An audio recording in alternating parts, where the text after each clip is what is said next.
Lahat po tayo, nais ko pong magbasa talaga tayo. Meron tayo pong makikita ditong mensahe na pinababati ng Panginoon. Huwag na pong pakikinig. Sabi ng salita ng Diyos, mapalad ang bumabasa ng nakikinig. At sa huli, yung pinakamahalaga, tumutuwa.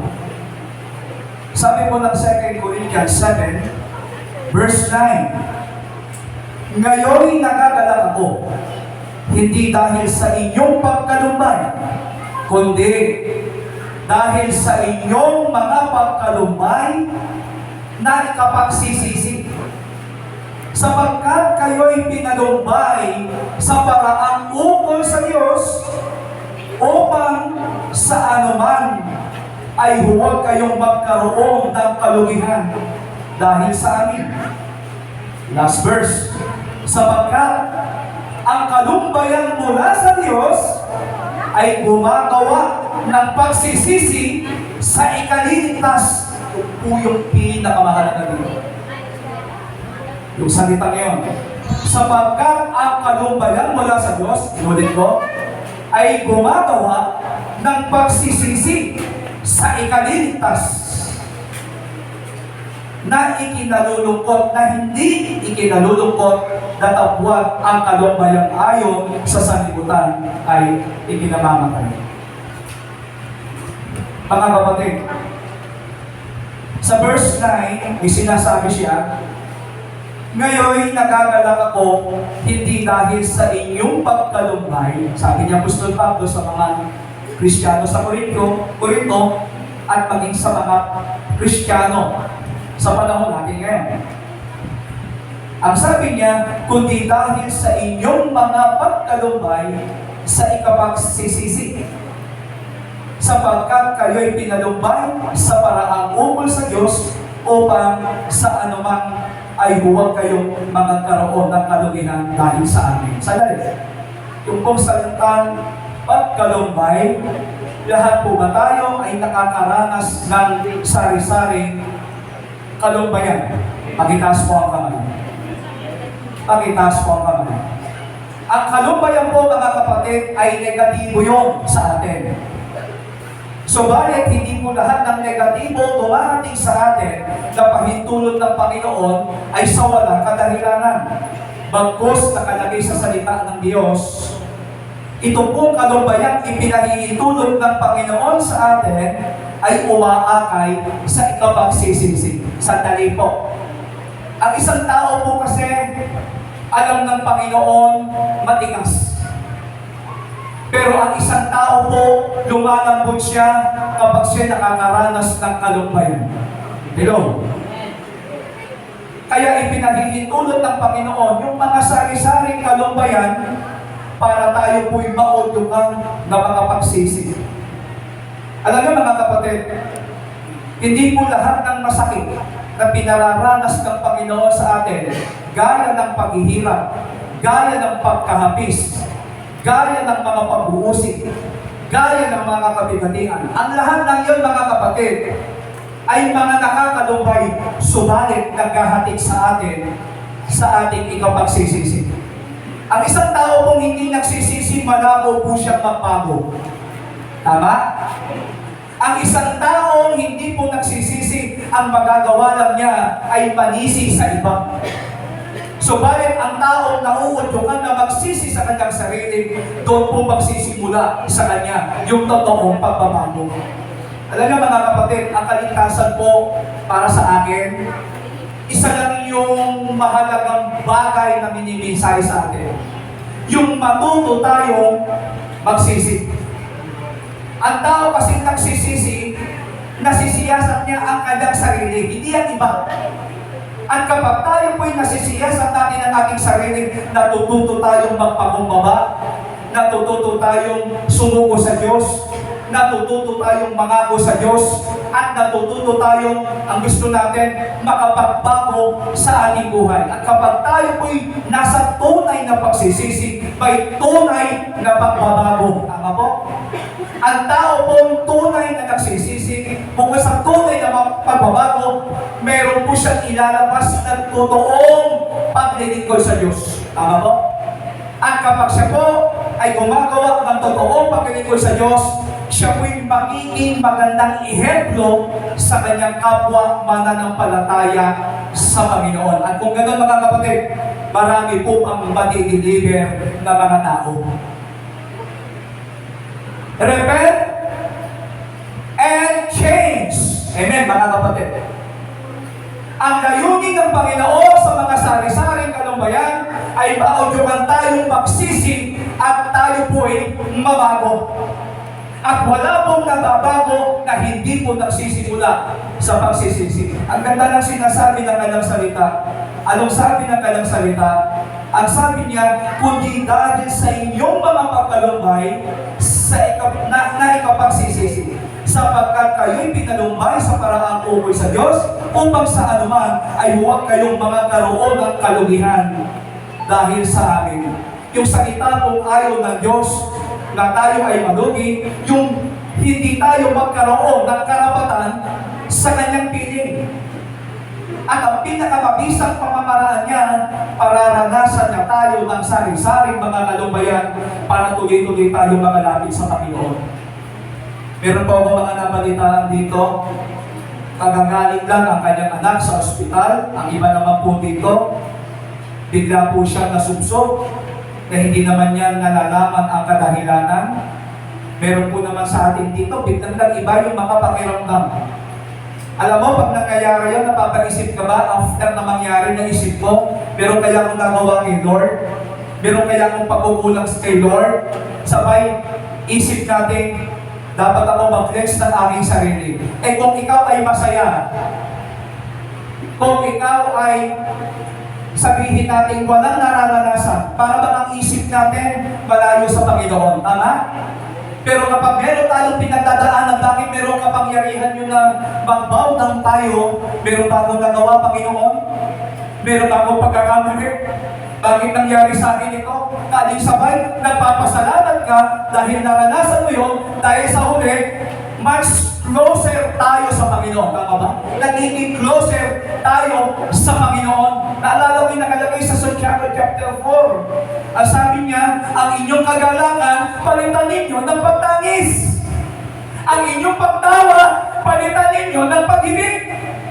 Dahil sa kayong mga bagay, mga kapatid, mas na-feel natin na tayo'y lumapit sa Panginoon. Hello? Nauudyukan tayo sa iba pang sinisisi, sa kalumpayan dumarating sa atin. Hindi ibig sabihin negative sa pinalilindulot ng Panginoon ay nag-uudyok sa atin para ma-fall down. No! Para mas lalo tayong lumapit sa Panginoon. Kung tayo ay closer na sa Diyos, mas deep closer ang nais ng Panginoon sa Kanya. Mga kapatid, ano po itong pinag-aaralan natin ito? Ang pagkalumbay na ikapagsisisi sa ibang salita ay for the benefits of our souls. Dahil pag may pinagdadaanan tayo, sumusuko tayo sa Panginoon for the benefits of our soul. Bagamat meron pong struggle sa ating pisikal, bagamat meron tayong hindi maintindihan sa ating nararanasan, pero ang target ng Diyos ay for our souls. Ang concern ng Diyos ay for our souls. Ngayon, ano po yung ibig sabihin na kayo'y pinalulumbay sa paraan ukol sa Diyos? Ang nais ng Panginoon, ma-experience talaga natin makalapit sa Kanya at maranasan talaga natin ang Panginoon sa buhay natin. Maraming tao ngayon, kapatid, pera ang nararanasan nila sa buhay nila. Para bang ang takbuhan ng maraming tao ay pera. Pag tinanong mo yung tao, ano ang problema mo, ang laging isinasagot ay pera. Tama? Meron po akong napanood sa YouTube. Hindi ko alam kung experiment lang ng YouTuber yon. Alam mo, meron siyang hawak-hawak na Bible sa isang nakatalikod na sulatan. Sa kabila ay pera, sa kabila ay Biblia. Pinamimili niya yung mga tao kung alin ang pipiliin. Meron silang rights na pumili, pinakikita rin niya kung ano yung napili niya. Left or right. At nakalista kung ano yung nakalagay doon. Ang isa, Pera, cash. Dollar, ha? Ang isa, God, Bible. Lumapit isa-isa, pakinggan yung mabuti. Lumapit isa-isa. Nung makita ng bawat isang pinalapit yung nakalista doon sa karton, doon sa board na yon. Nung makita nila, God, ayaw nila. Pinili yung isa, money. Kinuha agad nila. For sure, in short, lahat ng lumapit doon, kung 10 yata yung lumapit, mga kapatid, iisa lang yung pumili sa Diyos. At ang karamihan ay pumili sa material. Meaning, mga kapatid, ang ratio ng mundo sa kinagagalaw natin ngayon, out of 10%, meron lang 1% na totoong lalapit sa Diyos. At yung siyam ay sa kayamanan at material. Hello? Out of 10, may isa lang. Dahil sa dami ng lumapit doon, iisa lang. Nung makita niya yung pera, hindi sa dalawang isip, mas pinili niya yung Diyos. Mas pinili niya yung Diyos.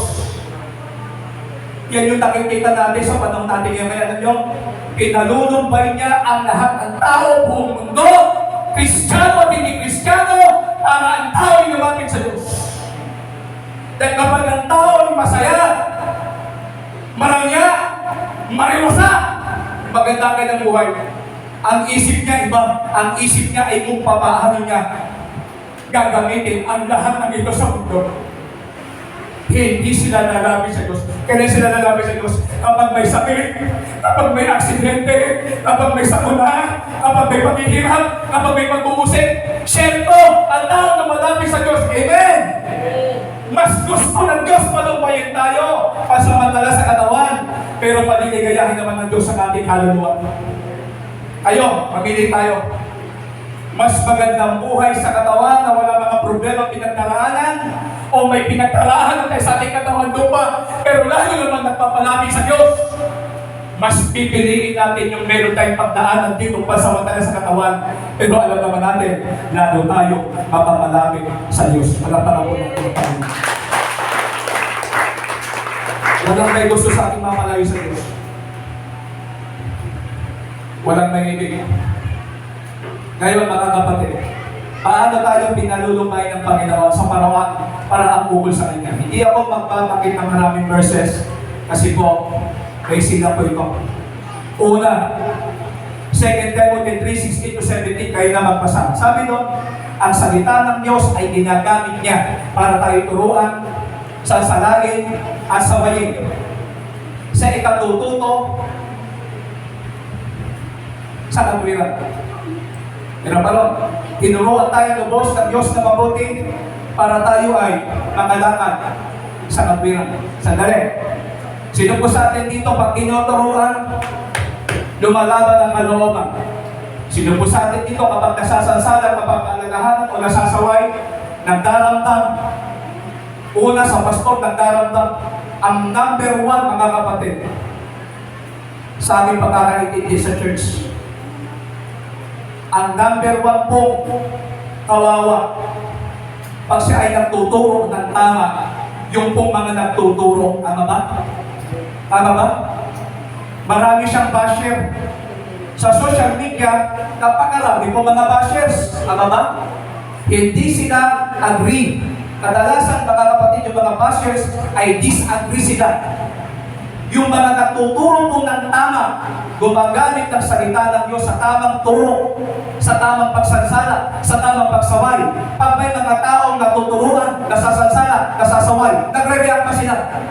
Nagre-react sila. Ang number 1 bashers natin ay yung mga kapwa natin, mga kapatiran, at minsan nadadama yung pastor, yung mga nagtuturo na nagsasabi ng tama, pero hindi mo alam.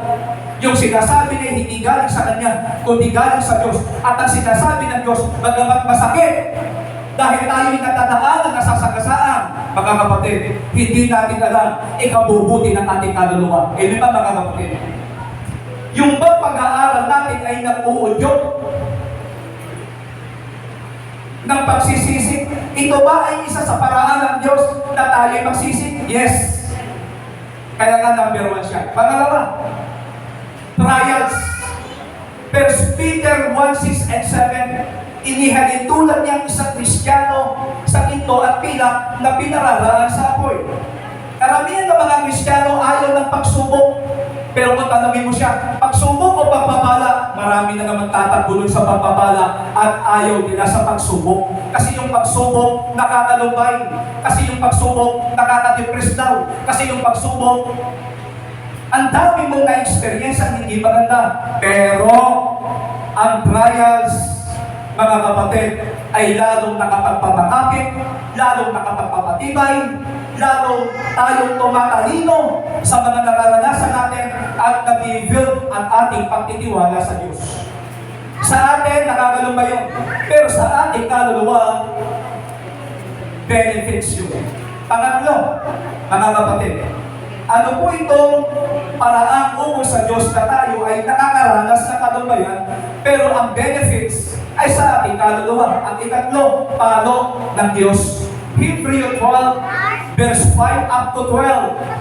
Ang sabi doon, ang ating anak na iniibig ay ating pinarurusakan. Ano ba tayo? Sa aklat po ng Kawikaan, ang daming mga salita ng Diyos. Ang isang tunay na magulang gumagamit ng pamalo upang ituwid ang kanyang anak. At tayo po'y anak ng Diyos, at kahit na tayo po'y nasa Panginoon na, there are times na meron tayong nagagawa na ang sinusunod natin ay ang ating sarili at hindi ang kalooban ng Panginoon. At ayaw ng Diyos, mga kapatid, na yung sarili natin ang ating sinusunod, kundi ang kalooban niya. Kaya pag nakikita niyang napapakaliwa, napapakanan tayo, o di ba kaya napapalingon tayo, o napapahinto tayo, ang nais ng Diyos, tayo po'y ituwid. Ang pagtutuwid or correction ay sign na mahal tayo ng Diyos. Amen? Gaya ng isang magulang sa kanyang anak, pag nagkakamali ang anak mo, sasabihan mo muna. Pag hindi mo na makuha sa salita, kukuha ka ng maliit na pamadpad yan, o kaya yung kamay mo gagamitin mong pamalo. Tama ba? Hindi ibig sabihin ang bagay sinasabihan. Ang isang bagay pinapalo ay hindi siya mahal ng kanyang mama at papa. No! Sign of love, kaya siya pinapalo, pinagsasalitaan dahil nagkakamali siya sa kanyang mga gawa. Amen ba? Correction is a sign of love. Love ay hindi tayo nagtotolerate ng masama. 1 Corinthians 13, 6 and 7. Hindi natin inaalumana ang paggawa ng masama. Hindi natin kinukonsentrate ang kalikuan. Nandiyan pa tayo, mga kapatid. Kaya may palo. Sandali mo na. Kahit pa tayo mga nampalataya na, pinapalo ba tayo ng Diyos? Yes! Kasi yung love ay pagtutuwid. At kahit na tayo Kristiyano na nakakamali pa rin tayo, pero tayo itinutuwid para lalo tayong tumuwid. Amen! Kaya tayo ay itinutuwid upang lalong tumuwid. Hindi magrebelde. Marami po nagre-rebelde. Pero ang ganda ng parable sa Jesus the Prodigal Son, nung siya ay pinalo ng Panginoon sa mga sitwasyon ng kanyang buhay na siya ay naghirap, halos kumain siya ng pagkain ng baboy dahil sa kanyang kasumailan sa kanyang ama na kinuha ang kanyang mana, pero ginamit niya sa panunong paraan. At the end, nakita niya, na-witness niya na yung buhay niya ay hindi kagaya ng anak pa siya, na hindi pa siya nagiging alibuga. But at the end, nakita niya, hindi maganda ang kalagayan ko. Babalik ako sa tatay ko. Babalik ako kay Papa. Hihingi ako ng kasalanan. Hihingi ako ng kapatawaran. Hihingi ako ng tawad sa Diyos. At sasabihin ko, pagkaharap mo na si Papa, kahit hindi mo na ako gawing anak, gawin mo na lang ako isang alipin. Amen. Nandun yung kanyang pagsusumamo sa harapan ng Panginoon para siya ay tanggapin lang. Nagaranas pa siya ng palo ng Diyos na masakit sa kanyang katawan, pero ikinabuti ng kanyang kaluluwa. Ganon din sa atin. Hindi ibig sabihin nagkasakit ang anak mo, nagkasakit ka, naghihirap kayo, pinagtatawanan ka, pero sumusunod ka naman, nagpapatuloy ka naman, sumasamba ka naman, ginagawa mo yung effort mo, ay sasabihin mo, hindi ka mahal ng Diyos. Mali! Ang pagmamahal ay nagtutuwid at ang nagtutuwid ay lalo tayong pinatutuwid. Kaya tayo, kapatid, we are not exempted. Why? Because we are the children of God. Sabi ng salita ng Diyos, hindi sinasaway, hindi pinarurusan ng Diyos ang anak na ligaw. Dahil hindi nakaawa ngayon. Amen? Pero ito totoong anak niya, hindi niya ito-tolerate once na pagkamali dahil dahil sa Diyos, lalo pa siya tumuwid. Yan ang dahil sa Panginoon. Trials, wag natin pong ikinasasama ng loob, bagamat ikinalulunod. Ano pa? Ang nakalagay rito, pang-apat, ito pong pagpapahintulot ng Diyos sa kaaway. Hello, gagamit ako ng dalawang karakter, mabilisan lang. Si Job, ang ating paborito.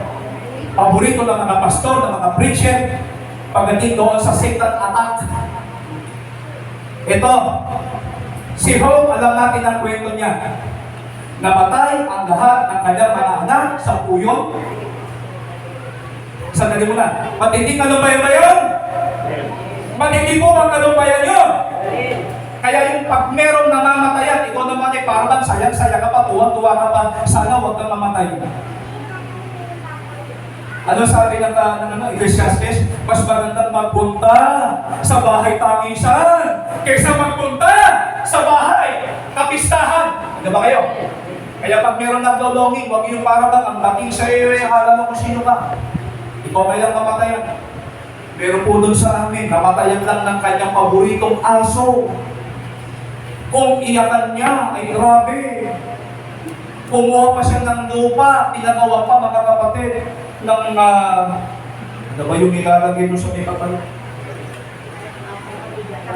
Ayun, tinagawa pa ng lapida. Kasama pa yung picture ng aso niya at siya. Di ba kung nagbibiro, totoo meron niya. Sa Amerika, pinakita yan. Meron pong sariling kaibigan ang mga hayop, yung mga dog, lovers, ay meron ganun. Aso lang yung namatay, hindi niya mahal sa buhay. Si Job, 10, hindi isa, 10. Tapos nawala yung mga ari-arian. Bandang huli, yung katawan niya, napuno ng maraming bukol from hell to put. Sa akin kaya mangyari yun. Akin siguro. Ganito yung ulo, akin siguro. Mapuno pa ng bukol. Mga kapatid, pero merong isang bagay na hindi magawa si Satanas. Nung huli kasi, hindi niya kaya pasabuin si Job. Tayo rin ba? Ginadaluhan din ba tayo ng demonyo? Tinitignan din ba ng Diyos kung susuko ba tayo sa demonyo? O sa Diyos tayo? Manininig kami sa ganun eh. Sinusukod tayo ng kaaway, pinagtulutan ng Diyos yun, pero wag ka mag-alala, meron mo na ng bagay. Sabi ng muli, gusto na talagang patayin ng diablo si Job. Pero sabi niya, galawin mo na lahat sa kanya, pero hindi mo magagalaw ang kanyang buhay. Amen! Amen! Kalini yung buhay. Sa Diyos yun eh. Amen ba? Hindi ka Satanas yun, pero gustong pakialaman ng diablo yung ating buhay. Meron paliwanag doon sa buhay. Una, literal na buhay kung pwede tayong patayin ng diablo. John 10:10. Spiritual, yung buhay, yung ating koneksyon sa Diyos, yung ating relasyon sa Diyos, ang gusto ng diablo, ikatsyon. Amen ba kapatid? Para mamatay ang ating kaluluwa. Ano ba tayo? Pero hindi ipe-permit ng Diyos yun kung sa Diyos tayo higit na magtitiwan. Sino po sa ating dito sinusugod po ng diablo? Makitasa kami. Ayaw na magtasa. Sino po rito ang kaabay ng diablo kaya hindi siya sinusugod? Oh, natawa naman tayo. Kasi kung kaabay tayo ng diablo, ibig sabihin, ginagawa natin ang gusto ng diablo. John 8:44. Pero kung ginagawa natin ang kalooban ng Diyos, hindi kaya kaabay ng diablo. Papatayin niya ang ating pisikal o papatayin niya ang ating kaluluwa, subalit hindi ipahihintulot ng Diyos. Kung tayo totoong nagsisilbi sa Diyos. May ba mga kapatid? Nandiyan ba tayo? Pero kami kasama rito sa Bicol, Stermerna. Bigla na lang pong nasubsok, kuntik na doon sa apoy. Pero ang ganda pa rin, konti lang naputok sa labig, sa kilay. Iningatan ng Panginoon.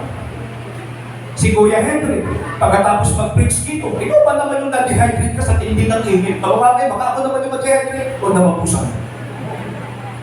Pagkatapos po ng fellowship, nagsusuka na to. Sabi ko nga, isip ko, parang nagdilihi yata si Kuya Henry. Parang nabalitak. Yung pala sumaka yung pakiramdam. Kaya ba tayo nakakabalin? Hindi ibig sabihin, anak-anak Diyos, parang mangyayari kahit na ano ba sa'yo. Ito ba ni atake ng kaaway o hindi? Pag alam natin, kay Lord, ang ating kaluluwa ay safe. Amen ba, mga kapatid? Bakit tayo safe? Kasi we are a children of God.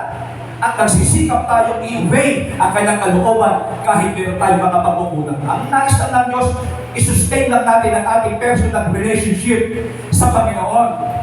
Kahit naman tayo magkulang at magkamali at tinitingnan ng Diyos yung ating puso. Kung tatalikod ba tayo sa Diyos, ang ayaw ng Diyos, yung tinatalikuran natin siya. Ang gusto ng Diyos, kahit ang dami natin naranasan, kahit matignan tayo ng gagawin sa atin, mas tindihan natin na maglingkod sa Panginoon. Gaya nito. Ang sabi ng Job chapter 2 verse 10, ang sabi niya sa kanyang asawa, dahil nagagati ko kanyang asawa.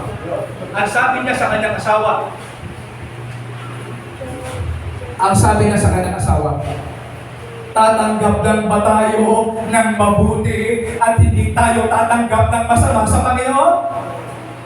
Nabasa niyo na yun? Job chapter 2 verse 10. Pag dumarating yung attack na pinahintulot ng diablo, na sabi ni Job, tatanggap lang ba tayo ng mabuti at hindi tayo tatanggap ng masama? Puro lang ba positibo at wala lang bang mga negatibo? Ganun po yun. Puro lang ba matatangis? Wala bang mababait?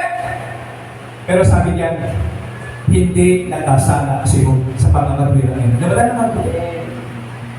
Sa buhay ng Kristiyano, mga kapatid, pag tayo ay inaararo ng diablo, ibig sabihin, nasa Diyos ka. Malungkot ka kung hindi ka inaararo ng diablo dahil baka mamaya, kaibigan ka pala niya. Sinong best friend mo doon? Ikaw pa. Mas mainam po tayo kaaway ng diablo kaysa tayo po'y kaibigan ng diablo. Tama ba? Mas mainam po yung tayo ay kaaway ng diablo kaysa yung kaibigan. Kasi yung kaibigan, hindi pa makakaranas mga kapatid ng atake. Sarap ng buhay mo nun.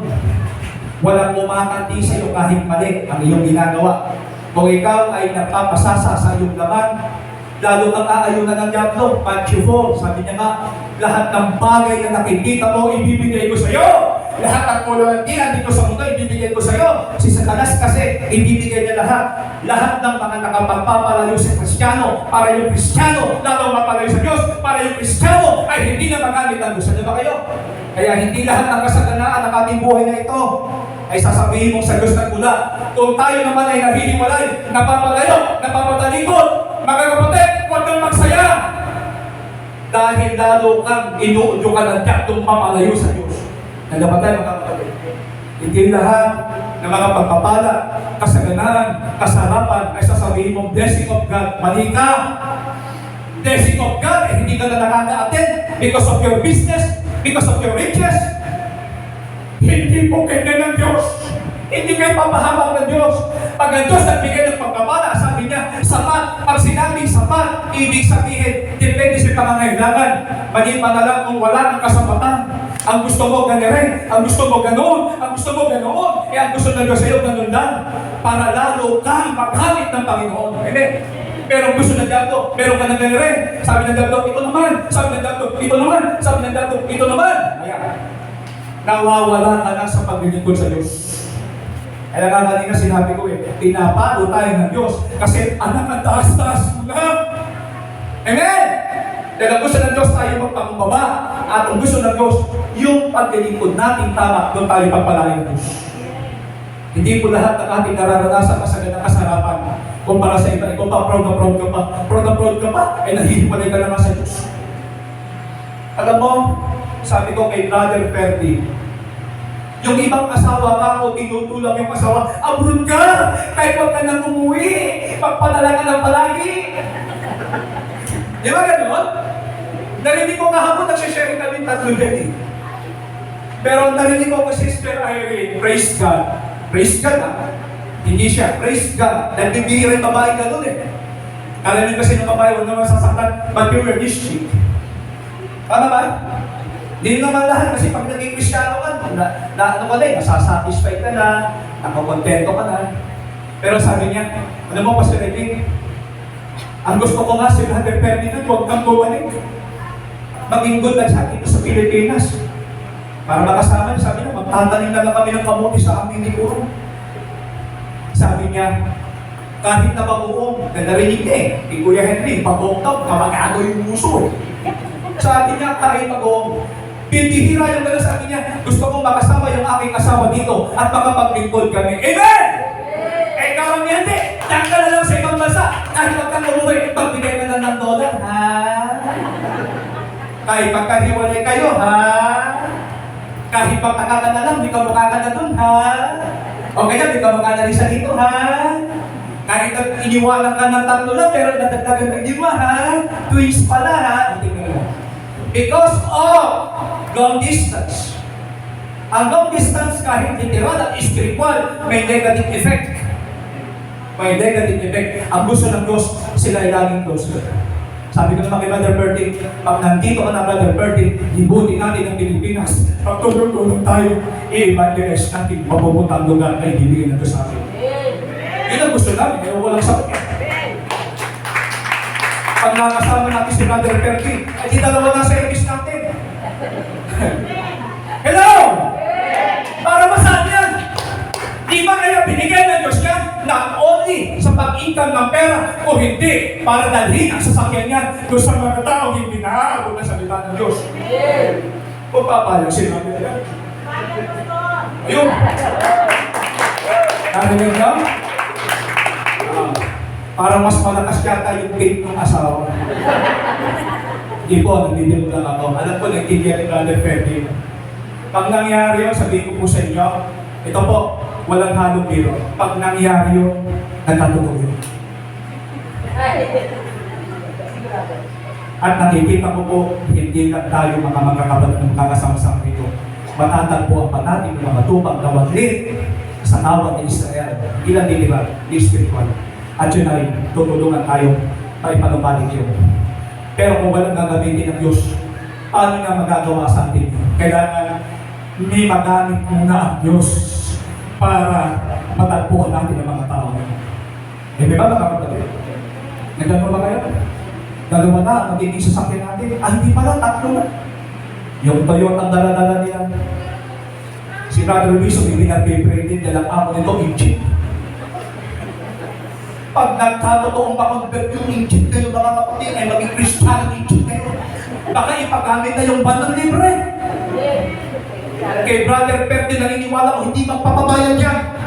Dahil alam nang walang ipabayad ng mga pastor, ang mga magagawa, ang mga kapatiran, buti na lang walang ipabayad. Dahil ang Diyos ang magpabayad. Sabi niya, Presume ko ba?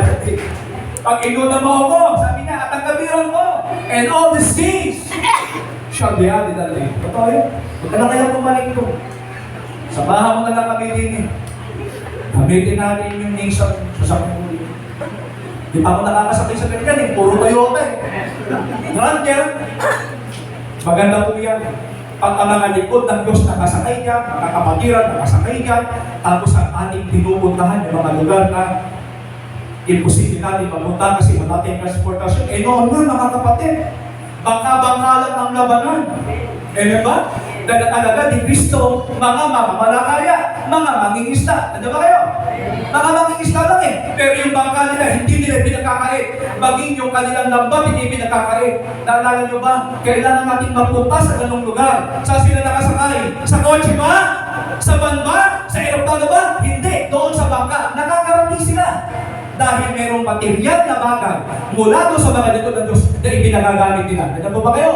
Eh ngayon kapatid, nasa modernong panahon na tayo, kailangan natin ng van, kailangan natin ng kotse, kailangan natin ng may gulong para makapunta tayo sa malayo-layo. Dahil lumamamangka tayo, hindi naman lahat ng lugar may tubig. Mapagkakamala tayo doon. Nasa ibabaw tayo ng bangka, sa baba lang nasa lang tayo. Sa tubig ang ginagamit yun.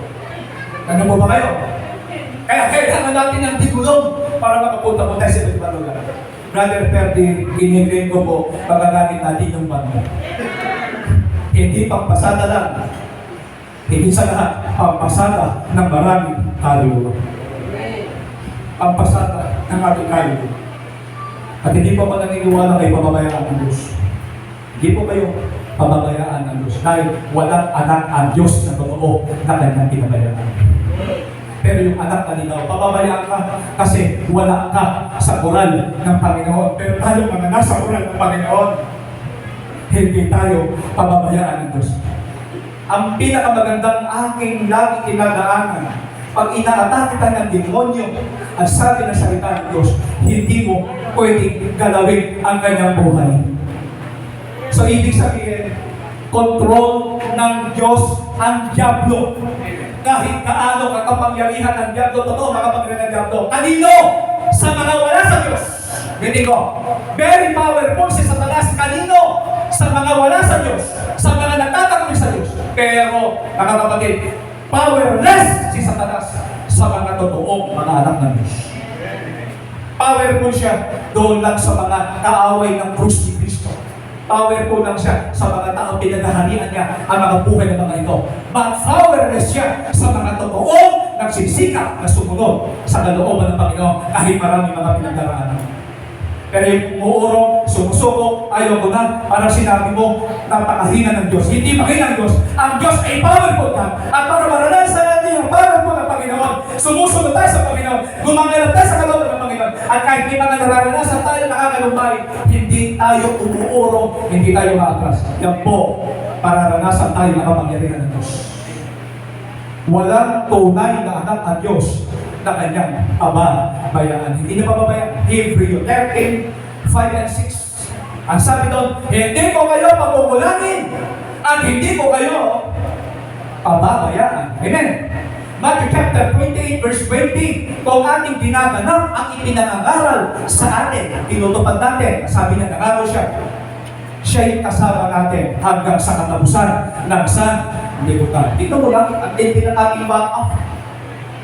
Kapanghihinaan lang tayo ng loob.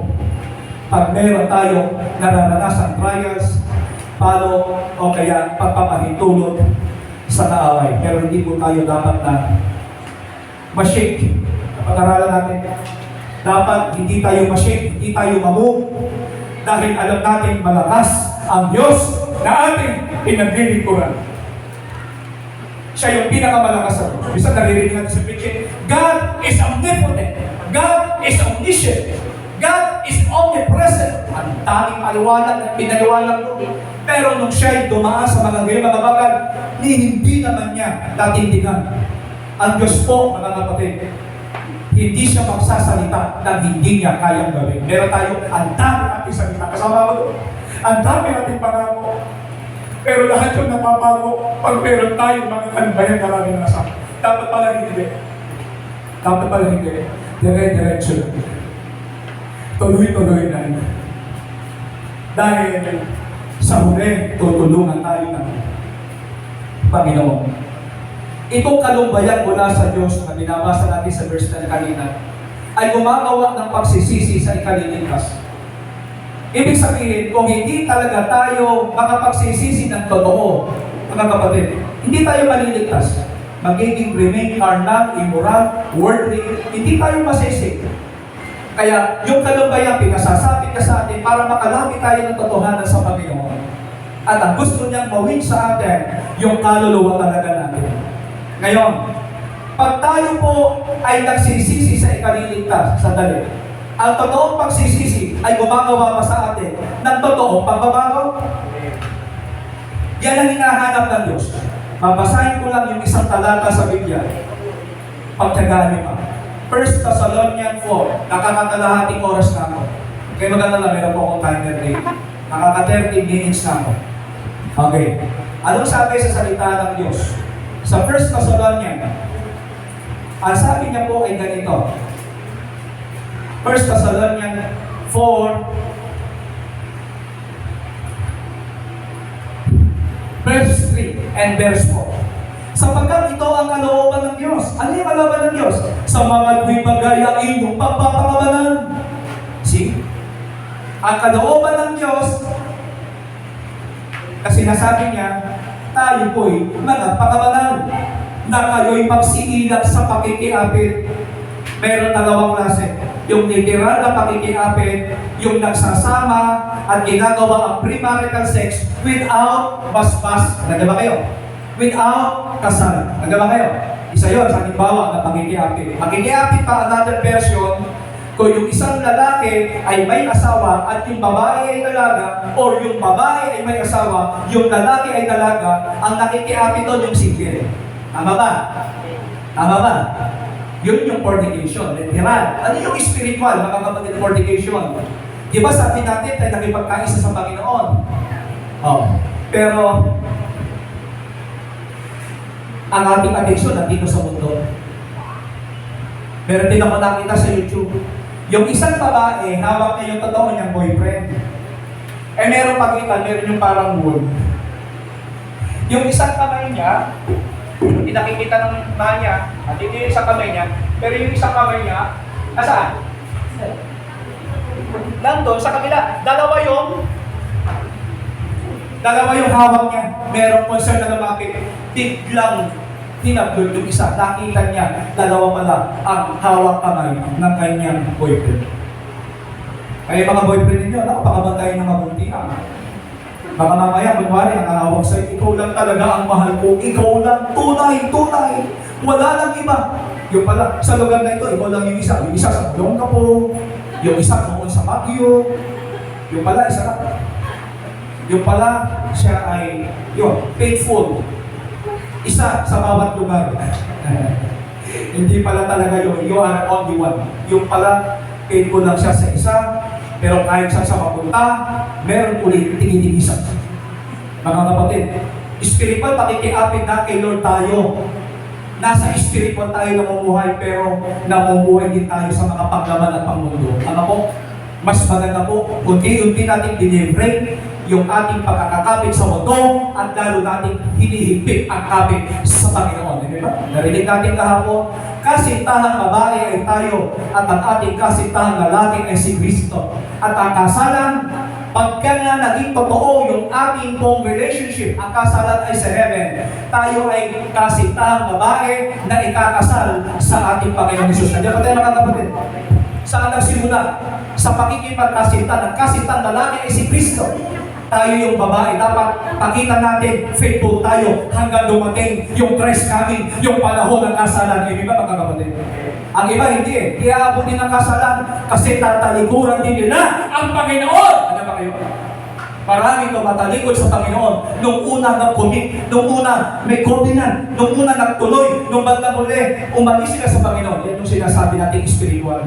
Na pakikiapit, nawawala din, nag-disconnect din, napuputol din, kaya hindi natutuloy yung kasal. Lalala ko mga kapatid, may naghanda, handang-handa na, lahat, wala na, yung ikakasal na lang, tumakbo yung lalaki. Di ba? Pero may nang tumakbo yung lalaki. Handa na lahat, prepare na lahat. Pero naman, tumakbo yung babae, nakakita ng iba. Pero kung gano'n, ikakasal na lang yung mga kapatid. Ha? Nandiyan ba tayo? Nagiging fail yung buong marriage. Spiritually, ikakasal tayo doon sa langit at ang ating kapareha si Kristo, pero meron pong hindi mapapakasalan ni Kristo dahil dito pa lang sa lupa, pinakita niya, siya ay unfaithful. Ay may ba? Siya ay unfaithful, unloyal. Maraming ganito sa spiritual. Nagiging unfaithful, unloyal. Meron nga akong pinapayuhan eh. Ang sabi ko sa kanya, totoo ba na ang taong ito ay talagang mahal na mahal mo? Sagot niya sa akin, napakabilis. Di pa ka natatapos yung tanong, oo, Brad. Sabi ko, pag-iisipan mo munang mabuti. Tama ba? Dahil merong ibang tao kahit hindi magsalita, pero pinakikita niya sa gawa. Amen? Maraming tao nagsasabi, maglilingkod ako hanggang kamatayan sinabi mo. Pero mga kapatid, meron din iba, hindi nagsasabi, pero pinakikita talaga sa gawa. Mga kapatid, sana po, tayo ay maging faithful, loyal, and honest until end para tayo ay magkasal pagdating ng panahon. Napakasarap na maging biyanan ang ating amang nasa langit. Sino pong may gusto? Na maging biyanan natin yung ating amang nasa langit. Taas po naman. Kabilang bang may gusto? Sino gusto na maging biyanan si Satanas nasa Sino po gusto? Mag-intindihan natin ang ating Amang nasa langit. Taas mo po kayo. Okay, ba? Di talaga makataas. Yan na talaga pag hindi ko naliligo. Mga kapatid, yan po ang nasa Diyos. Yung pagsisisi totoo ay diretso yun sa ikalilitas. Ang ating positive, pag tayo'y totoong nagsisisi, gumagawa sa atin ng pagbabago. At sabi dito na salita ng Diyos sa may verse 4, na ang bawat isa sa inyo'y makaalam na maging mapagpigil sa kanyang sariling katawan. Sino pipigil? Tayo sa ating sarili, hindi ang iba. Ano na pipigilin? Yung sariling katawan ng ating kita sa pagpapakabangan at kaburihan. Ano ba kayo? Ang totoong nagsisisi, may makikita kang pagpapakabangan sa taong iyo. Yan ang hinahanap ng Panginoon, mga kapatid. Yan ang sabi ng salita ng Diyos. At ang isang taong gumagawa ng pagbabago sa Panginoon, sa huli, gagawin din niyang maging matalimahin o masunurin sa kalooban ng Panginoon. True repentance ay lalabas po yung true reformation. Pangatlo, lalabas po yung totoong pagiging masunurin natin sa Diyos. Pag tayo totoong nagsisi, yan po yung tatlo na mangyayari sa buhay natin. Mga kapatid, yan po yung mahalagang mensahe ng Panginoon sa atin. Sa huli, tumayo po, ay, makinig po tayo, yung sa huling talata. Sabi po ng salita ng Panginoon, Roma 11:22. Roma 11:22. Ang sabi po ay ganito, mga kapatid. Sa 11:22, lahat tayo magbukas. Ito na. Merong separation dito sa mga totoong anak ng Diyos at sa mga hindi. Dahil hindi naman lahat ay susunod, hindi naman lahat ay maa-appreciate niya yung ginagawa ng Diyos na kalubayan sa buhay niya. Hindi na nakikita yung mensahe na gusto ng Diyos spiritually ay maging sa kanya ka. Dahil merong iba, pag may mga kalubayan, lalong nag-stop, lalong kumakalawa, kumakanan, humihinto, tumatalikod, hindi na naiintindihan ang mensahe ng Diyos. Pero sa mga nagtutuloy, ito po, pakinggan ninyo. Sa Roma 11:22, masdan mo nga ang kabutihan at ang kabagsikan ng Diyos. At ang kabagsikan ay sa mga nahuhulog. Pakinggan nyo, ang kabagsikan ay sa mga nahuhulog. Marami bang nahuhulog na Kristiyano? Nasa kamay na ng Panginoon, nahuhulog pa. Hebrew 10:31. Mga nasa kamay na ng Panginoon ay kakilakilabot na bagay ang mahulog sa kamay ng Diyos na buhay. Ibig sabihin, nasa kanyang mga kamay ka na. Pero ang nangyayari, wala ka pa sa kamay ng Panginoon. Ang may dahilan kung bakit maraming Kristiyanong nasa kamay ng Diyos at nawawala pa, hindi ang Diyos ang dahilan ng iyong pagkawala dahil ang kamay niya is perfect. Mayroon pong mga taong tumatalon pa, nasa kamay na, tumatalon pa sa kamay ng Diyos. Hindi ba nakakapilid? Hebrew 10:31 yung footnote nito. Ang ilakilabot na bagay na mahulog sa kamay ng Diyos na buhay. Kaya yung salitang nahuhulog, mga kapatid, spiritually, siya ay nawawala sa Diyos, namamatay ang kanyang kaluluwa, naniligaw ang kanyang kaluluwa, nawawala siya sa poder ng Diyos. Siya nag-iisipin. Kabagsikan para sa kanila. Pero sa mga patuloy na gagawa ng kabutihan, mga kapatid, ay alam natin, may magandang kahihingan na. Una, sino yung makakaranas ng kabagsikan? Isang mabilis lang. Yung mga lakay, Lord, na tumatalikod pa ang tawag natin, backslided Christians. Galatians 3:3, nagpasimula sa Espiritu, ulit sa uli, nagpapakasaktal sa laman. 2 Peter 2:19-22, siya ay inalis na sa kabulukan ng sanlibutan at inilipat na sa kamay ng Diyos. Ngunit, tumalikod pa rin, sinuway niya ang banal na unos ng Diyos. At siya po ay nabuhay na kagaya ng aso na ang suka ay kanyang kinakain muli at ang baboy na nalinisan ay muli niyang binabalikan ng kanyang dumi. That is backsliding case. Sino yung makakakomit ng backsliding case? Yung totoong Kristiyano, ba? Yung naging Kristiyano lang. Yan yung pinaka-matinding kaso natin na nakilog na tayo ay muli tayong manunumbalang sa ating katiyang buhay. At yun ang ayaw natin mangyari. Gaya ng asawa ni Lot, may mamala, pero siya naging aliging kasi siya ay lumingon at huminto. Nagdaba tayo mga kapatid? Maliwanag mo ba? Kaya sa atin hanggang maaari, tuloy-tuloy lang tayo. Tuloy-tuloy lang tayo. Kahit may paghihirap, kahit may pag-uusik, kahit may mga hilagpis, kahit may mga pagsubok, kahit may mga atake ng diablo, lahat ng yan nakakalumbay. Pinaitulong ng Diyos yan. Pero magbe-benefit tayo sa ating kaluluwa pag naunawaan natin ang mensahe niya. Ano ba mga kapatid? Sana yan po'y ating mapulot na maiging. Pangalawa, na makakaranas mo ng kabagsikan ng Diyos, yung salitang nahuhulog, mga kapatid, ay ito pong mga taong di talaga kumilala sa Diyos o di talaga tumanggap sa Diyos. Basahin natin. 2 Thessalonians 1. 2 Thessalonians 1. Ito yung importante lang yung talagang binasa natin. Lahat ay importante pero hindi yung pinaka-importante. Verse 8. Ano po yung nakalagay sa verse 8? Ang sabi niya rito, na maghihiganti sa hindi nagsakilala sa Diyos. Kasi nyo, meron talagang taong hindi nakilala sa Diyos. Sabi niya, na maghihiganti sa hindi nagsisikilala sa Diyos at sa kanila na hindi nagsisikalima sa Ebanghelyo ng ating Panginoong Hesus. Verse 9, na siyang tatanggap ng kaparusahan na walang hanggang kapahamakan mula sa harapan ng Panginoon at mula sa kalwalatian ng kanyang kapangyarihan. Sino po yung tatanggap ng kaparusahan, mga kapatid? Yung pong mga hindi kumilala sa Diyos at hindi po nagsitalima sa kanyang Ebanghelyo. Nandang po ba kayo, mga kapatid? Ito po yung mga parurusahan. Ito po yung pararanasan ng kabagsikan. Doon naman sa magpapatuloy mo sa Panginoon hanggang muli, hindi po tatalikod. Ano po yung talatang para sa atin? Roma 2. Lahat tayo. Sa Roma 2.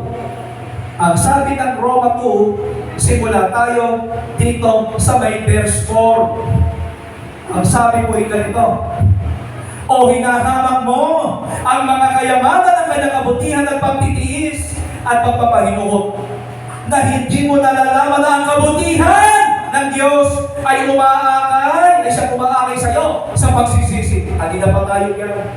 Yung kabutihan naman ang ginamit niya, the goodness of God. Lagi natin sinasabi, the grace of God. Yan ang ibig sabihin ng kanyang kabutihan. Ibig sabihin, we are welcome na tayo'y lumapit sa Panginoon. Dahil ngayon, yung grace ay umiiral pa sa atin. Hindi ba tayo nakakabutihan? Pero darating yung time, yung grace ng Panginoon ay kanyang isasara din. Katulad kay Noe, isarado mo na ang pintuan. Kahit meron pang tumatawag sa labas, pagbuksan mo kami. Yan dito nakalagay sa Matthew chapter 25. Nakapasok kayong sa 5, naiwan yung 5, at tumatawag yung mga naiwan, pero isinara na, wala nang nagbukas pa. Ano ba tayo, makakapatid? Wala nang nagbukas pa. Ang grace ay meron pong timeline. Hindi ko rin po alam. Pag natipunan niya ang kanyang mga totoong mga anak, matatapos na ang timeline. Hindi ko po alam. Okay lang yan. Pag natapos na, sabi ng Matthew chapter 24, verse 14, may pagkakataon pa ba na hindi maipangaral at mainilibot ang salita ng Diyos kahit sa Israel. Tama po? Kaya mga tao po, mga kapatid, ay hindi nila i-honor kundi i-dishonor nila ang Diyos at maging ang kailang mga salita. Hindi na ito sa mga atheist people, not only sa mga atheist people. Sila yung lantad na no God. Sila yon. Pero marami pang mga taong bagamat sila'y nakakakilala, puno sa Diyos, pero hindi talaga sila yung mga anak talagang mga suway. Nakalagay sa Biblia. Mga kapatid, sabi ng Roma 2, ano yung sabi niya? Verse 5, datapwat ayon sa inyong katigasan at pusong hindi nagsisisi, ay nagtitipon ka sa iyong sarili ng puot sa kaarawan, ng kapuotan at pagpapahayag ng tapat na paghuhukom ng Diyos. Tingnan mo, yung mga taong namumuhay ng may katigasan sa kanilang mga puso ay hindi nagsisisi ang kanilang paraan ng pagtipon ay doon sa buot ng kaarawan ng kabuutan ng Diyos. Kasi po, ito yung kabagsikan sa kanila. Doon po sa mga gumagawa ng ganito, na siya ang magbibigay sa bawat tao sa ayon sa kanilang mga gawa. 7. Sa mga nagsisipagtiyaga, dito tayo. Sa mga nagsisipagtiyaga, sa mabubuting gawa, sa paghanap ng kaluwalhatian at puri at ng di pagkasira ay ang buhay na walang hanggan. Ito po yung kabutihang i-extend naman ng Diyos doon sa mga nagsisipagtiyaga at gumagawa ng mabubuting mga gawa. Yan ang kanilang nararanasan. At ano pang sabi niya rito, mga kapatid? Sa may verse 10, tatapwan kaluwalhatian ang karangalan at kapayapaan sa bawat taong gumagawa ng mabuti. Sa negative, doon po sa kabagsikan, mga kapatid, sa may verse 8, natapwan sa mga malaaway at mga hindi nagsisitalima sa katotohanan, kundi bagkus nagsisisunod sa kalikuan ay ang kagalitan at kabuutan. Roma 11:22. Dalawang katangian ng Diyos na ipakikita sa sangkatauhan. Gagawa siya kay kabutihan sa mga totoong anak niya at mga lingkod.